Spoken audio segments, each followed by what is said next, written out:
Hey everybody, welcome to Field of Dreams and ACTN. My name is Steve David and I'm your host. Joining me on the set today is my co-host Narada Wilson. Hi Steve, always a pleasure to be here. And also joining us on the set today is Terrence Babwa. Terrence, welcome to the set. Thank you, Steve. Terrence, tell my viewers who Terrence is. Terrence is, well, at least this Terrence is I'm a sports medicine doctor attached to, well, I work in private practice. Plus, I'm being affiliated with the National Trinidad and Tobago Football Association. When I joined was the Football Federation. I changed the name to the association back in 2001. So I've been with the Trinidad and Tobago football as team physician from various teams, starting with the youth teams, the women's teams. Then I was with that would have been over a period of probably 2 years. And then from 2003, I was the team physician for the senior men's national team until February 2017. And at present, I'm the team physician for the women's program of the Trinidad and Tobago Football Association. Yeah, let me back up a little bit. Yeah, so we really get to know who Terrence is, and then we can get into more what you do for TFA and all that. So you're a South boy, right? Yeah. Born in Princestown. And you still live in Princestown. Yeah. And you went to school here in San Fernando? But I did college in Naparima College, and then I went to university at Eric Williams, Mount Hope, where I did medicine. Yeah. And you did the practice here in locally, or you went out? Well, I did most practice here, but I've been to the UK doing some training in sports medicine for short periods, probably 3 months, 6 months periods, did examinations and so on, and came back to Trinidad. And then while you were getting into the medical field, was your thought, I need to get into sports medicine, or it just happened to fall into place? Really and truly, while I was in medical school, I had no fixed specialty that I would have liked. But when I graduated, the first year I graduated, I met a teacher who taught me at Naparima. And I was always close to the football in Naparima, although not a player. I mean, I wouldn't consider myself even to be a recreational player. I'm not too good. Right. But he asked me, being a doctor, if I would just help out in the team at Naparima College. That was their football team. We say from time to time players get injured, they get head injuries and so on. There's nobody to take care of them. So I grabbed the opportunity, and it was while I was there I realized that athletes in Trinidad really receive very little care. They may just, and based with that, the people who may be around the team at that time may not be most qualified to advise. So here we were getting people who were getting muscle tears and head injuries, and they were being advised to put Iodex and rub it with salt water, and all these sorts of things, which wasn't really scientific. And then complain that they take a long time to get back into play. In addition to that, they will get people with asthma and so on who were receiving treatments that when we look at it, they were banned. Those sorts of medications were not allowed in sport. So it was during that period of time I realized that, we really need to lift the standard of medical care that teams receive. And that was what really motivated me to go into sports medicine. Just so that we could elevate the level of care that we give to our players. And more than that, to advise coaches, because coaches probably at that time might have been doing things that their coaches 20 or 30 years ago did, rather than what might have been scientifically correct. So Iodex really not good? I thought Iodex was great. Well, now it's sports balm, sports balm. Sports balm, yeah. Yeah. Or if you get a wound, you take sand and you put it into it. All that was good. But no, they wash it out with soap and water and all that. They wash it out, yeah. They wash it out, yeah.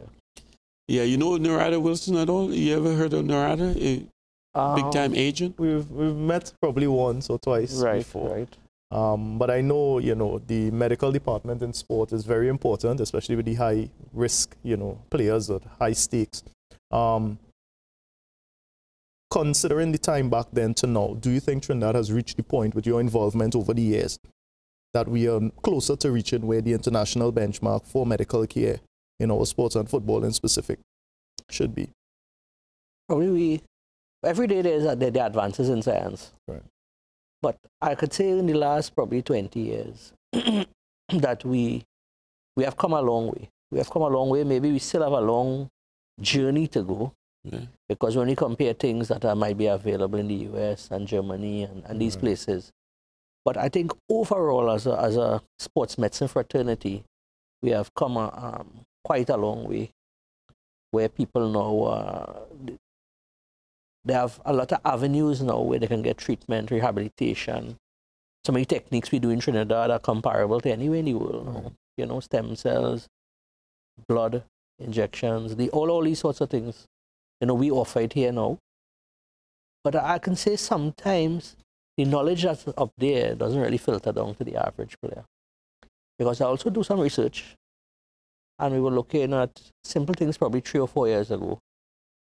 A survey we did throughout the Caribbean. So whenever we had a tournament in Trinidad, we would survey the English-speaking ones. And many, I could say probably 80% didn't know the correct regimen to apply ice after an injury. Right. And they didn't really understand the real function of probably some of the medical staff attached there. So maybe we have moved forward. There are things available, but sometimes filtering down to the athlete still isn't probably as good as we would have liked. So, I mean, the education is important even for the patient. Yeah.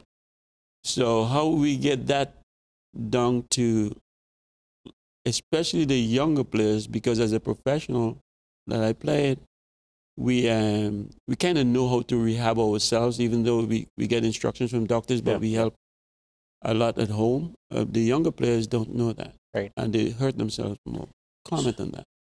So what I would say, from what I've observed, I know many years I've been at the high level, I've been at the college level, but I have kids now who play sport, and they are in small academies where I know there's nothing available at games.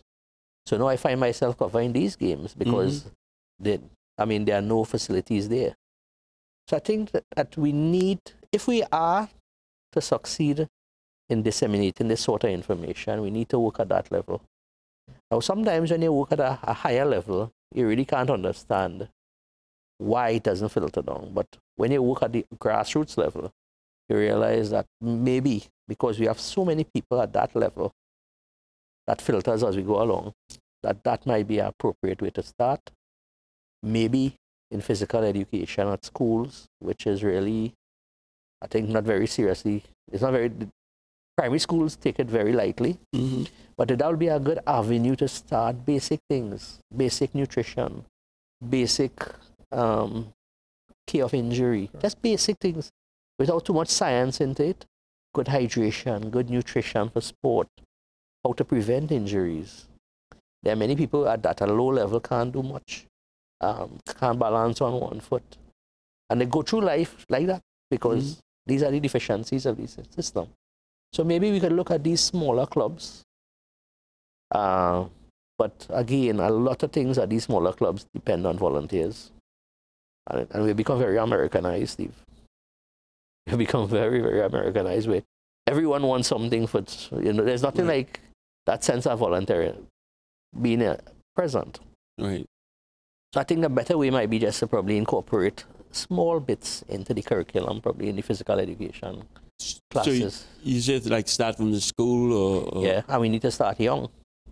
Because many times when I was with the national team, you would go, the men's team or the ladies' team, you'd have people coming in there and they have no clue what to do with injuries. Like then sprain ankles, and so they want to put heat. In the first few hours, you may want to put ice. That is the correct thing. Teaching now. They might want to get it pulled. Trinidad is a country of pullers and pushers. Right. Every injury you get, they want to pull, and everyone seems to be pushing. I forgot about that pulling thing. Yeah. Sometimes even makes things worse. Yeah. So sometimes people with fractures come, and it's was in a good position, and after you pull it, they need surgery now. Yeah. Right. You know, yeah. Because Yeah, you want a crack. Everybody want to hear a crack when they do something, you know. That was a back in song. that was a back in the day thing. You go and pull it. Every time you hurt, you go and pull it. Yeah. And you damage it a little bit more. Right. So, but how, well, we move out to that. It's just, I mean, sadly to say, in some areas, it's still popular. More the rural outlying areas. Mhm. Yeah. Still. So, well, before we get into talk a little bit more about specific injuries and stuff, what have you seen locally that we're doing wrong in anything when it comes to injuries? I think in Trinidad, at least in Trinidad and probably in the Caribbean, a person becomes injured, and before they're evaluated or even treated, there's a gap. There's a gap. You know, someone might twist their ankle, and they may take probably a week or 2 weeks before they see someone. Mm-hmm. So many times I see recreational athletes, or even probably semi-pro, with a twisted ankle, and when they come by to me 2 weeks later, because it's not getting better with medications and so on, the ankle is very swollen. And when you see a very swollen ankle, or you see a very swollen joint, the time that they would take to come back would be very long. Would be much longer than had they had immediate treatment with compression and ice and so. So I think the awareness of the player, and many times the player depend on their club, and maybe the club mightn't have the best advice to give them. I think that is one thing I think we are doing wrong. We treat things too late. I mean, nowadays they say if you get a chest pain and it's a cardiac event, you could seek help within 6 hours. You know, you save a lot of heart muscle. Similarly, if you could seek help within 24 hours of an injury, and you know the basic first aid, ice, compression, and so on, that will go a long way in the time that a player would be out by that early application of immediate sort of care. Right. As he touched on that, I just wanted to jump into some 2 or 3 incidents more recently. We're seeing some of former national players who were with some of the professional clubs in Trinidad going almost sometimes a month without getting treatment. You know, they were knee injuries and stuff that we heard about, complaints. Do you think it's a case of only financial restriction, or the fact that these players just sometimes aren't aware of how serious the injury is and how much it could hamper their career in the future? Well, I think many times players who are contracted to a club, we have to be realistic in Trinidad. The kind of financial backing of these clubs might be very minimal. Might just allow a payment of staff and so on. And the player, many times, he expects the club to take care of him. And with cash flow problems and so on, they may just depend on their trainer or their massage man to do something, and which might help in minor injuries, but more major things like ligaments and so on, I think is a financial issue to get them to places, to do scans. And what I'm seeing now more and more, the clubs are using the government and the public institutions, where the waiting time is much longer than private, simply because of the cash flow problem. I think that would be a major contributor. You mentioned massage, and it brings me back to when I did live and play in Trinidad, and you do get hurt, like a sprain or a strain or whatever. The first thing you think about is to rub it, and sometimes that's not. After I learned, sometimes that's not the best thing to do. Right.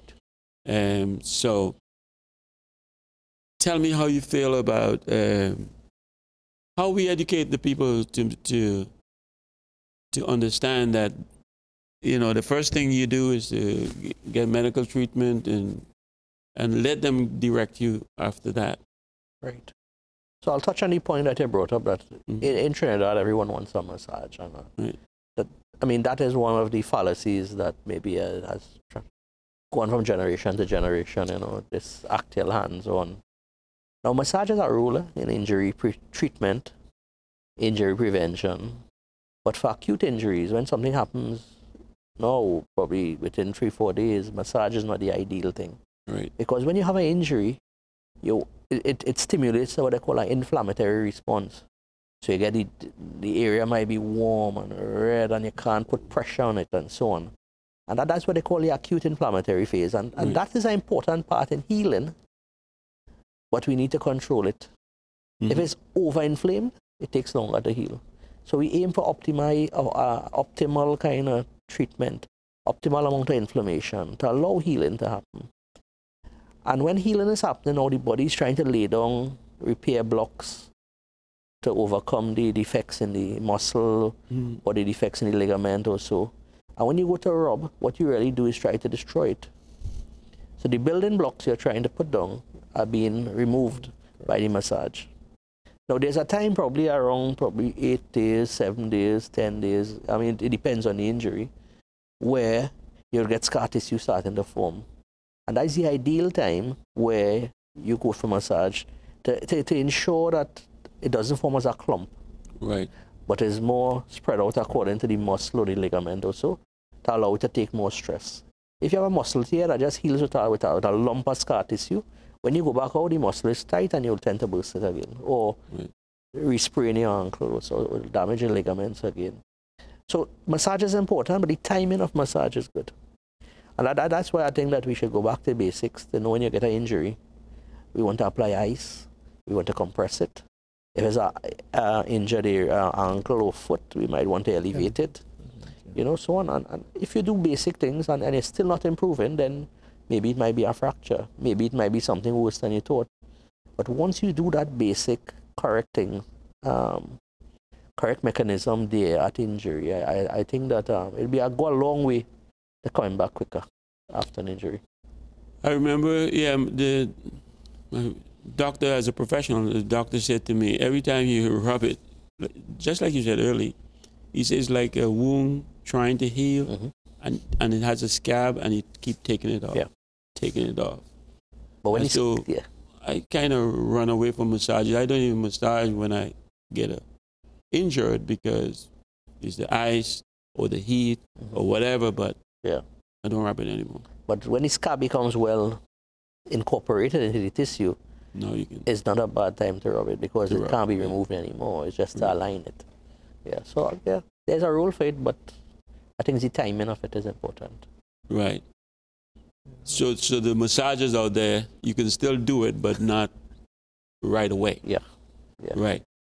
Okay. I want to get into some specific injuries with you that we need to address. You know, like let's say, especially in soccer. So let's take a break, and when we come back, we'll get into more specific type of injuries.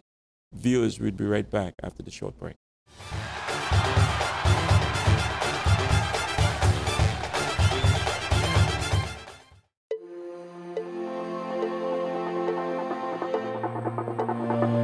We are inspired.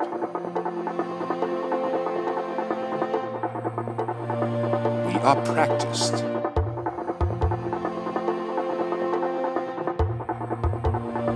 We learn.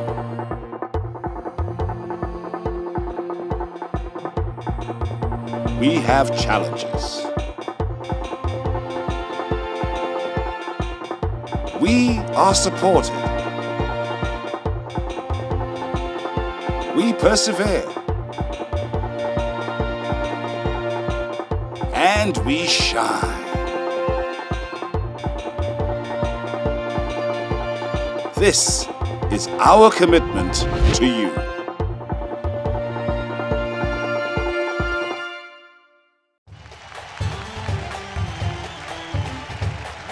Now changing your question. What I would say, Steve, is this. But my first question was, and roll back that tape. I made my debut for Crystal Palace against Tottenham Hotspur.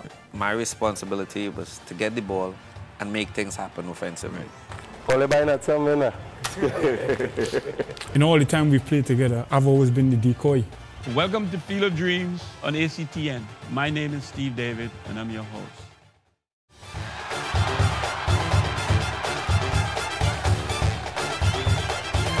Okay, viewers, welcome back. Terrence, before the break, like I was saying, I want to get into some more specifics so my viewing audience, especially the young kids or the younger adults that's getting into the game now so they understand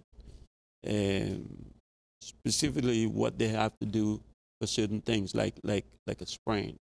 So let's say like a sprained ankle. What would be initial method of treatment for that? Right. We go to the tried and true methods that well scientifically documented. It's very important for the first 3-4 days after an injury that we apply cold. We apply ice. Mm-hmm. So applying ice is important, but we apply the ice in a cloth or plastic. We avoid putting ice directly on the skin. Right. Because it can cause ice burns. Mm-hmm.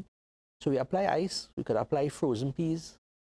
You know, everybody have pigeon peas in the fridge. You know how it used to be. Right. Yeah. Right. Peas, ice. There are many ice packs. Gel packs. Those heat and cooling gels, but they use the cooling part of it. And you apply that directly to the affected area. You'd also want to compress it. So you'd want to use something stretchy, like a crepe bandage or a piece of cotton cloth, and you apply it to the area. Not too tight, but just enough to prevent it from being overly swollen. Because as we said, if too much inflammation is good, but too much inflammation could delay healing.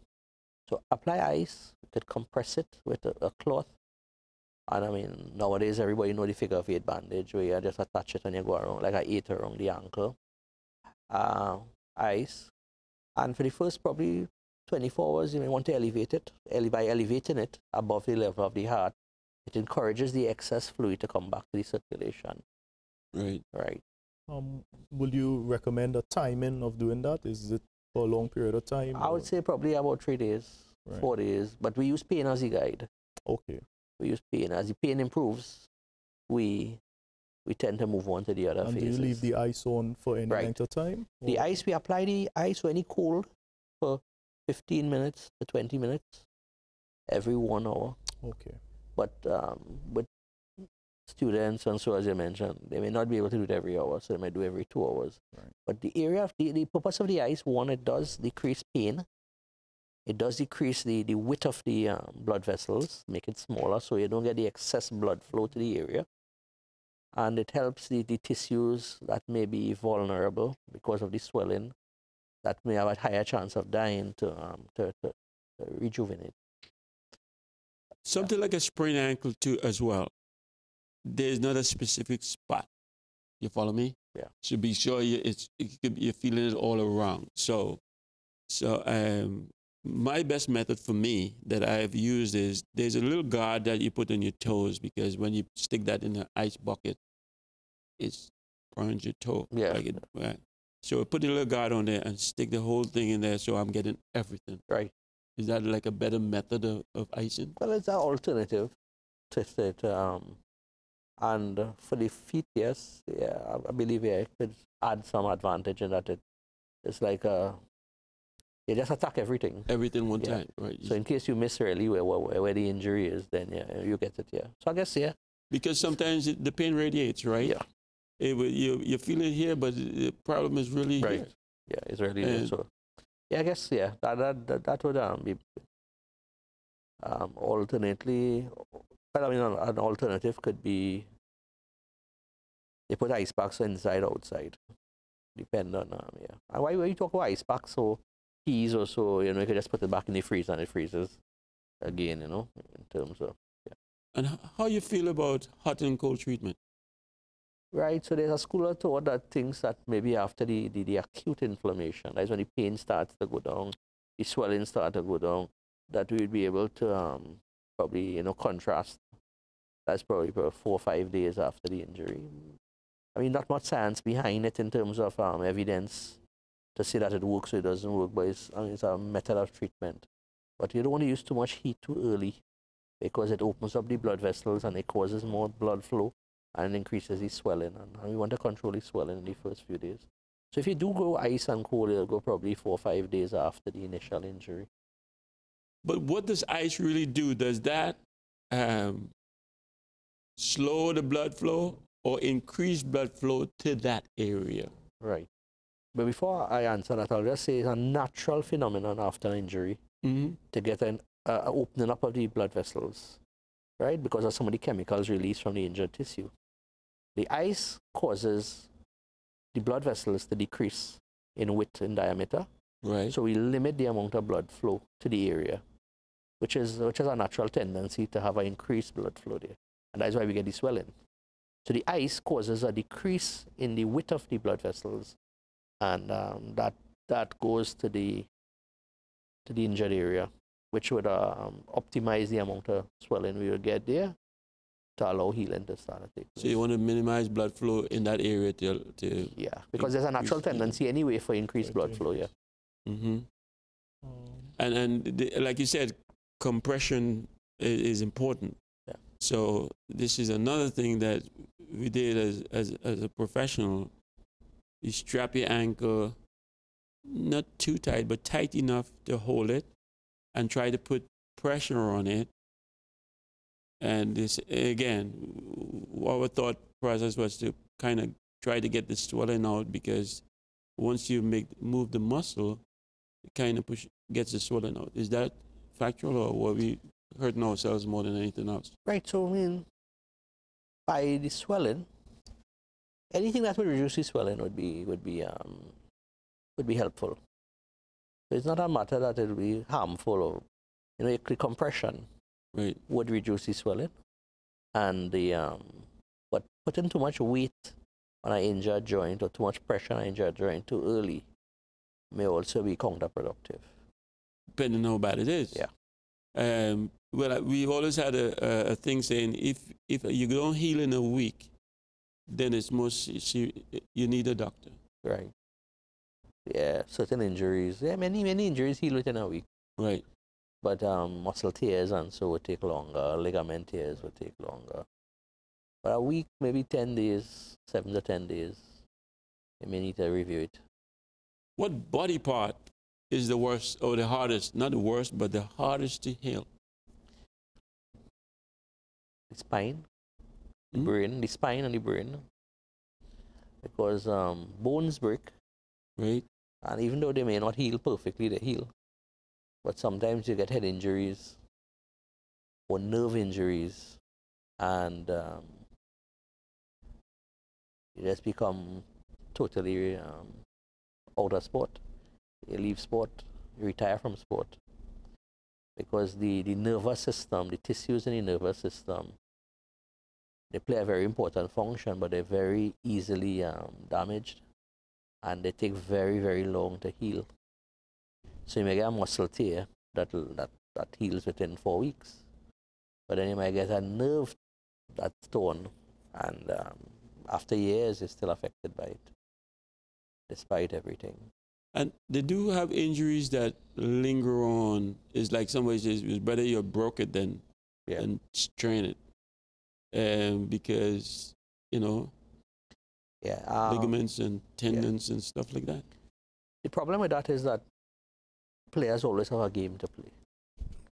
They may have it, and many times people come to me with some injury, and they have a final to play 5 days later. Mm-hmm. And I know to myself that chances are they wouldn't be they wouldn't be close to being fully healed. But these players are going to play anyway.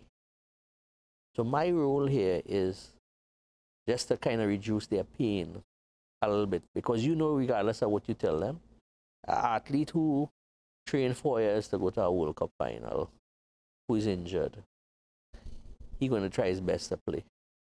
Because in 4 years, he might never play another final. He might never even qualify. I mean, look at these big teams that have him qualified for the World Cup. So they will try their best to play. My role there at that time is to just make them more comfortable, whatever techniques we use, and they will play. So let's talk about some of those techniques. For reducing pain, you're talking about like anti-inflammatory or injections or what? So we look at conventional, where there's a lot of evidence. and we look at upcoming therapies in injuries. So we look at basic anti-inflammatories, and footballers use quite a lot of anti-inflammatories. When we look at the medication sheets from 2006, 2010 World Cups, the average player would have used probably 3 anti-inflammatories before a game, you know, or in the last 3 days leading up to games.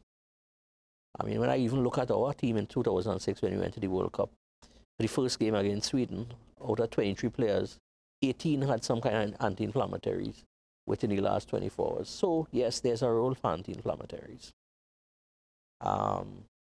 But there are other emergent treatments now. Some haven't been really studied at very in-depth, but there's something we use called mesotherapy. Mesotherapy is an injection technique developed in France, and it involves putting small, fine injections into the middle layer of the skin. Certain drugs you put for certain injuries, and that stimulates the skin itself to release healing factors. Now, there's not much science behind it, but what that does, an inflammatory phase that would last 8 to 10 days, that will reduce it to about 3 days. So some injuries you would see coming back, like a hamstring, like 4 weeks. Sometimes you get them back in 2.5 weeks, 3 weeks. And that extra week for a player could make the difference between 2 or 3 final games. Because if they play games every 2 or 3 days, you know. So where somebody would say, hey, you only get 1 week extra, why do it? For a professional player or an elite player, that makes a difference. It makes a difference between competing or not competing. So there's mesotherapy. So I went to France to do that, that technique. And while I was there, it wasn't popular. That would have been in 2004. But I was seeing in the clinic I was that a lot of players from the Premiership were leaving England and traveling to France, get the injections Monday, Tuesday, and play the following week. Whereas they weren't getting it in England. So I did that, and I do a lot of mesotherapy for injuries. But there's amazing treatment now, and it's available worldwide, still experimental, which is called platelet-rich plasma. This is something now where we take a patient's blood.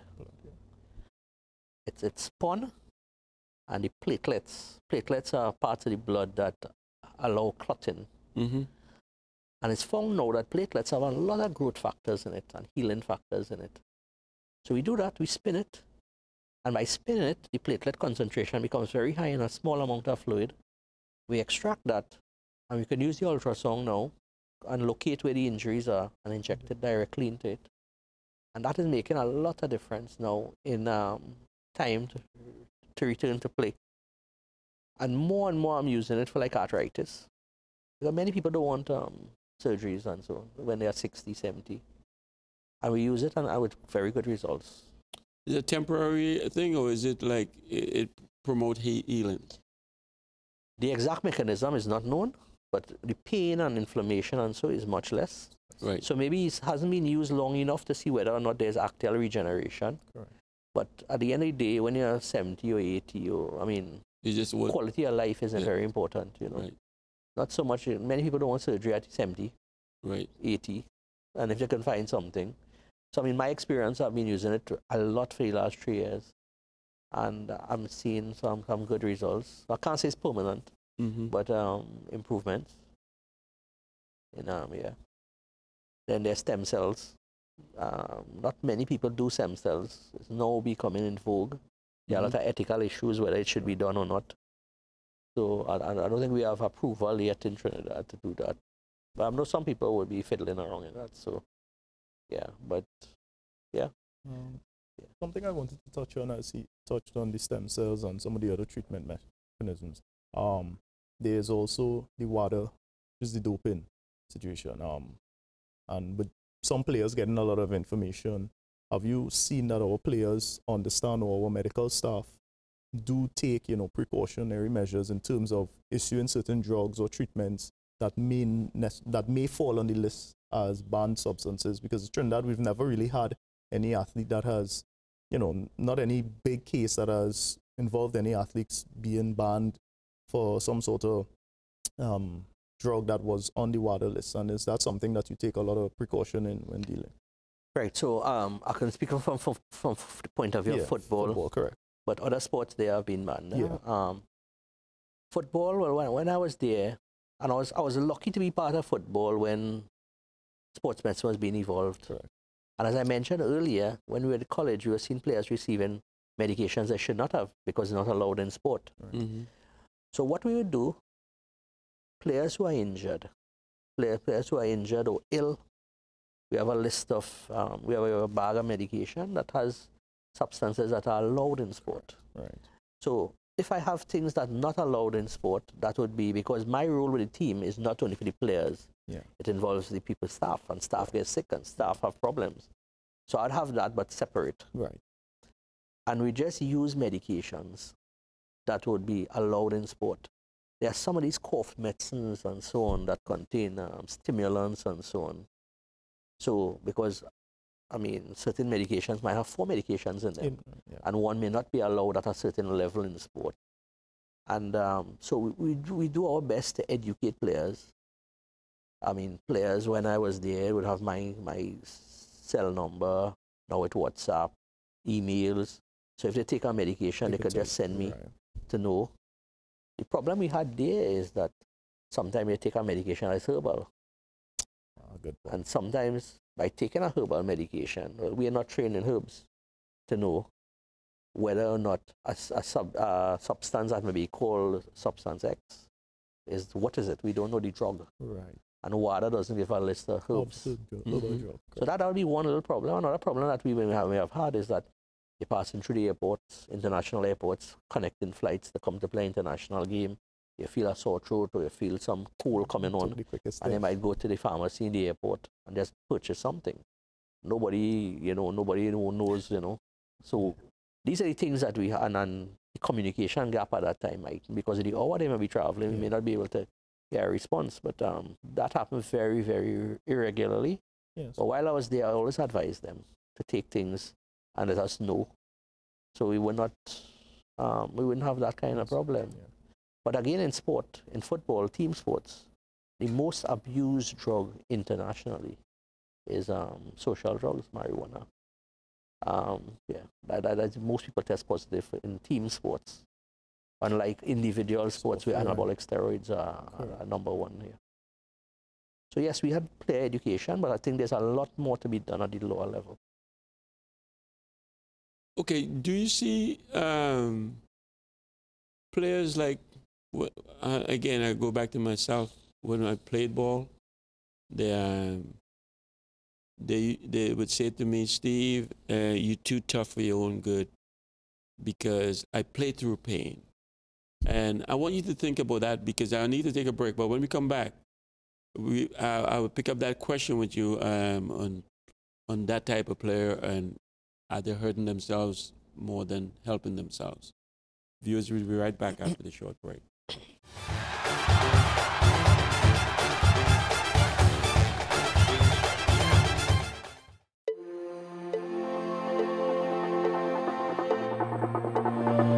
We are inspired.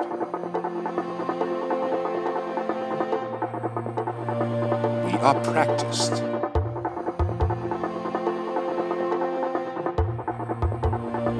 We learn.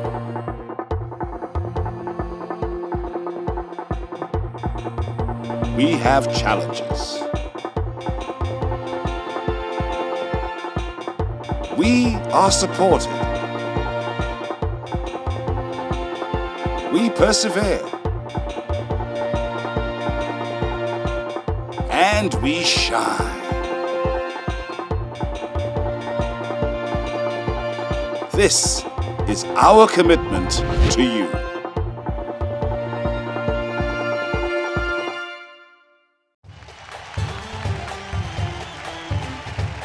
You're now changing your question. What I would say, Steve, is this. But my first question was, and roll back that tape.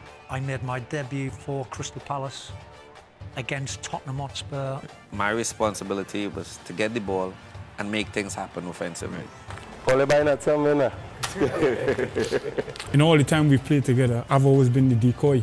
Welcome to Field of Dreams on ACTN. My name is Steve David, and I'm your host.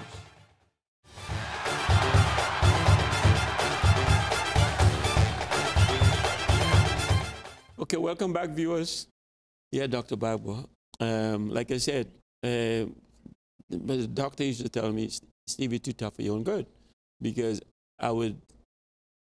painkillers for me is last resort. And I would try to play, as long as I can survive it, play through the pain, I will try to. How you feel about that with players? There's not how I feel about it. Well, before I got into sports, I thought it was madness. But then coming into sports and dealing with athletes, I've realized that it's a way of life.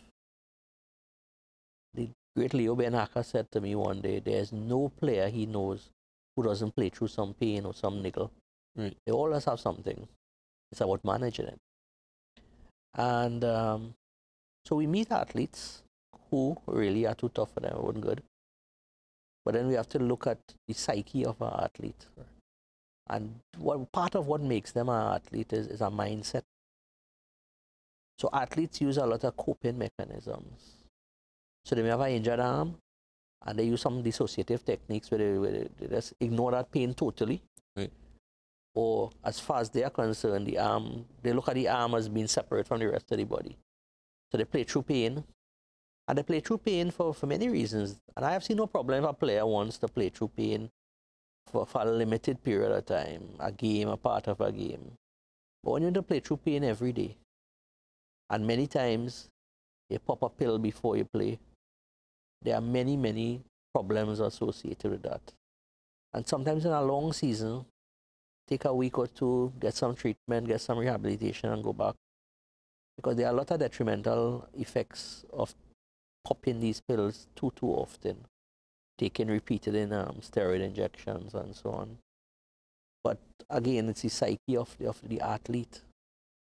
And I mean, I should just give you a study we did where 46% of Caribbean footballers who took part in the tournaments and so, they would have taken a painkiller in the last 3 days prior to competing. And then males, they tend to use much more painkillers than females, but females take more risk. So athletes, many of them have an adolescent mentality where they do risk taking. They may be aware of possibility of worsening an injury, but they are risk takers. They would do things risky, and they take the consequences. So they have a muscle injury and they might tear, but they take the chance. And if it tears, it tears. You know, for them, that's a normal part of the job.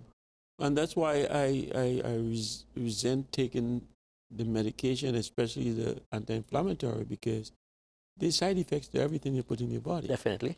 And if I could play through it, why am I taking something? Right. It's better, you know, I don't play. So we had three cases where players after games, I mean, anti-inflammatories, you're doing a prescription for it. You could buy it over the counter. We had 3 players on the national team that had bleeding from the stomach after a game. That is, 2 men and 1 woman. Use of. Yeah, and that's excessive use. You know, I remember every season you lose, especially your big toe, you lose a nail or 2 sometimes, because of the jam and the pressures and the boots and everything else. But I remember we were playing in Mexico and my big toe was so inflamed. And there's pressure under it, blood. You could see it's all black. So this doctor in Mexico, he was chipping to release the pain. But he asked me if I wanted him to shoot it first before he can chip into the nail to release the blood. I said, no, I will chip because I want to feel when you're going too much. Right. And he said, well, you're different to the rest of the guys because every one of them would not let him chip into it. They would take an injection. Yeah. To release the pressure. And as soon as he gets down far enough and that blood come out, most of the pain gone. No pain, yeah. So that was that was an experience. Yeah. So I mean, many athletes are afraid of needles too. Like many people, the Caribbean, needles are some phobia. So they'd rather take the pain than to take a needle. Mm-hmm. It's only when we say in Trinidad, when flour, water more than flour, you know, that statement there that they would take a needle. But many things I do in my practice, we use needles. I mean, because they have been through the run of the mill, they have been through anti-inflammatories. So what we try to do is identify the tissue that is injured and try to work directly there. Okay, as a doctor, you sit in the stand, or team doctor, and you watch one of your players go down, and you watch one of your trainers or whatever run out, and absolutely doing the wrong thing. It could hurt the person can get hurt more, especially if it's spinal or something. What do you do? Well, I've never covered a game and not go out on the field. Okay. If I sit in the stands to cover a game, I'm not doing my job. Right. My job is there and then, because there are many things that could happen: head injury, cardiac arrest, and I need to be there. What I've done over the years, working with the men's team, with the physios, we do training for major things. If this head injury happens, what we would do? If cardiac arrest happens, what we would do? And always tend to be prepared for those major problems. 99.9% of the times when you go out on the field, is some minor. Right. Probably even more than half the time is just strategic. Right. You know, you may be under some pressure and you just want to get arrested. Right. And the other times it's just not significant. But 3 or 4 times we have had things where we're really serious. Really, really serious.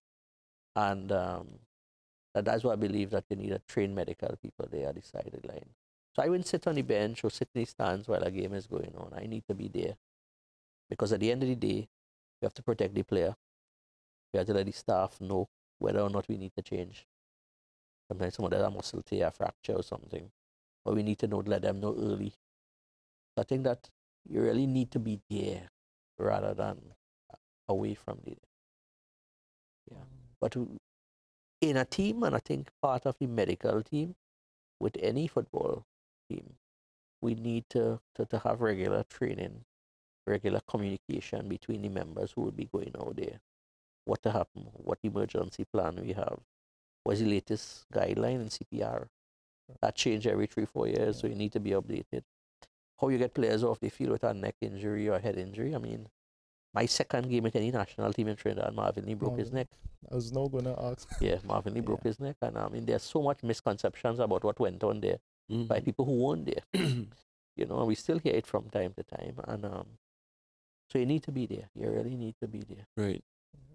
I was going to ask a question, as you brought up his name. Some of the, more serious injuries that we experience in Trinidad and Tobago. And I wonder if you're saying that is like your second experience, it probably would have been something a bit traumatic and probably would have helped you, accelerate the process of us being more aware of what our medical deficiencies are at our medical staff. If you would have liked to shed light on 2 or 3 incidents that you think may have been major over the time that you've been with the men's national team. Right. So, I mean, we had about 4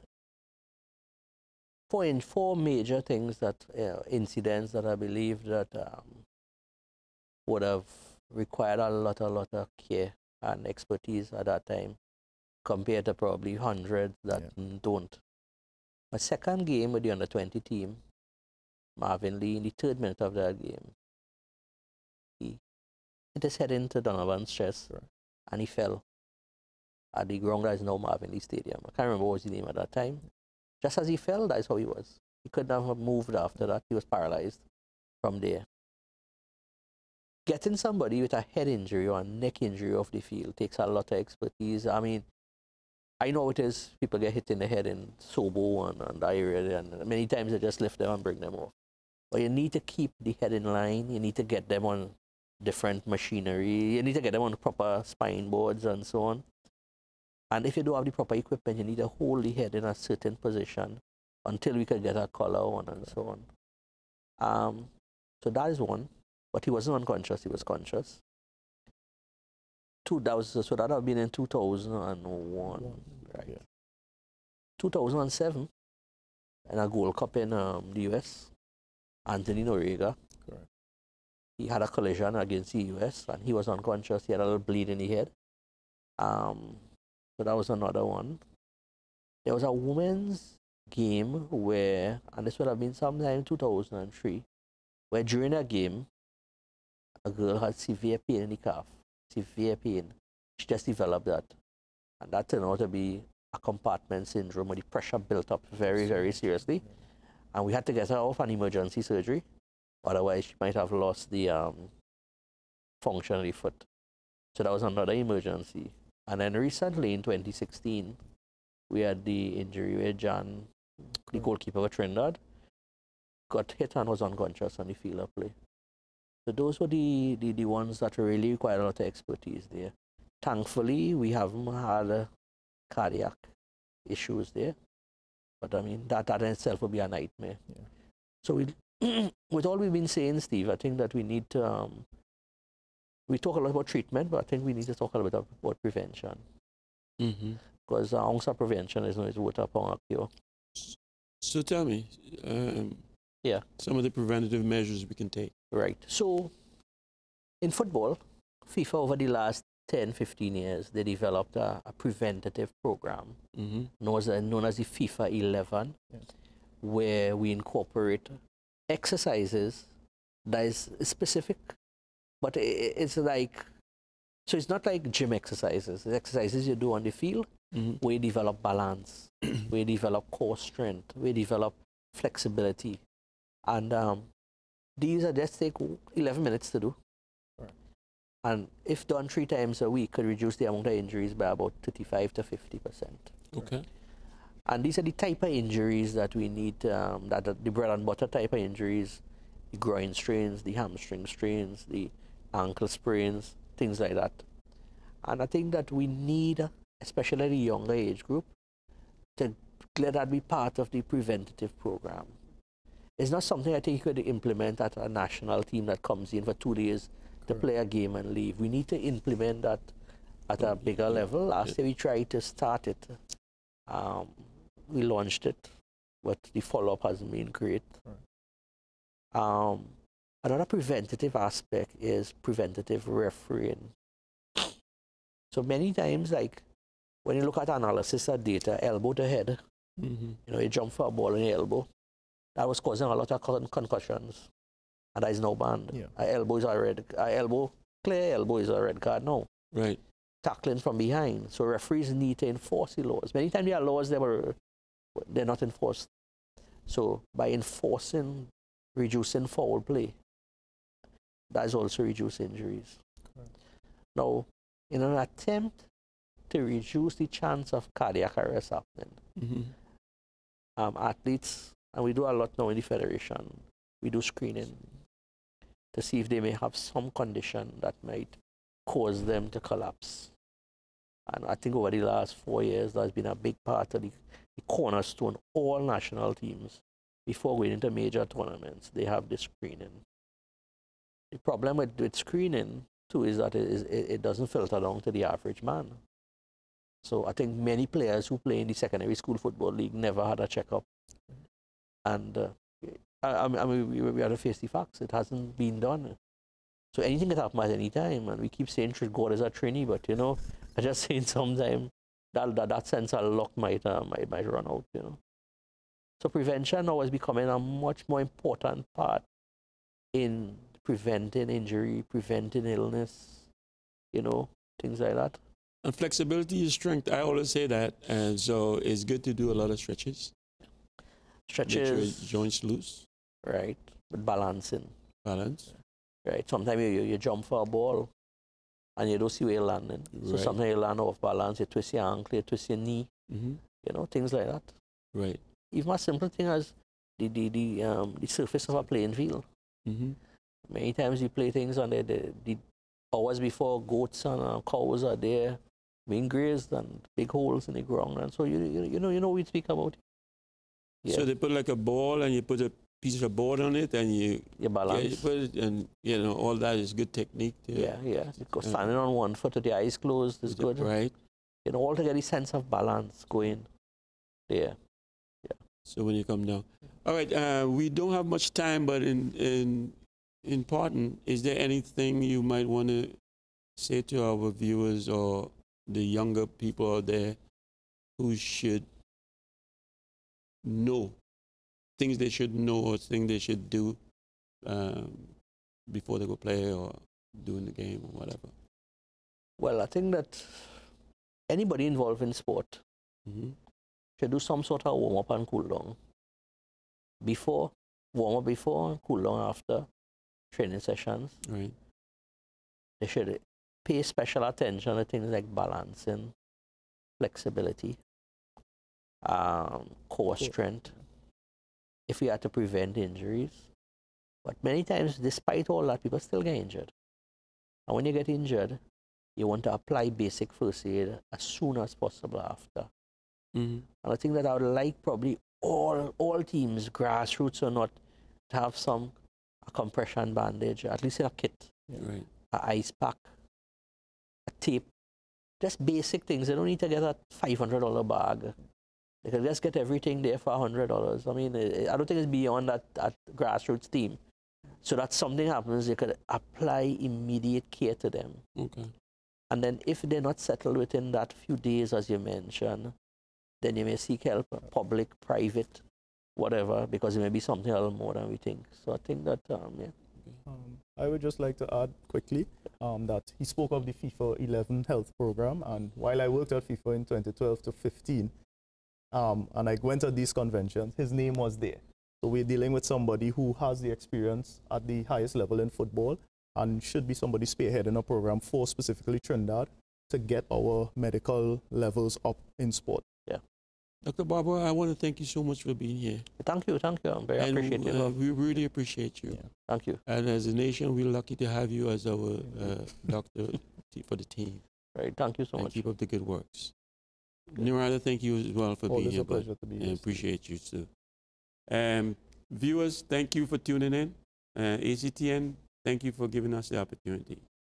We do have a Facebook page. You can check us out, and we do have an email address, feedthedreampt@gmail.com. You can drop us a line. My name is Steve David. The show is ended. Go in peace. I'll see you next Monday night. Good night.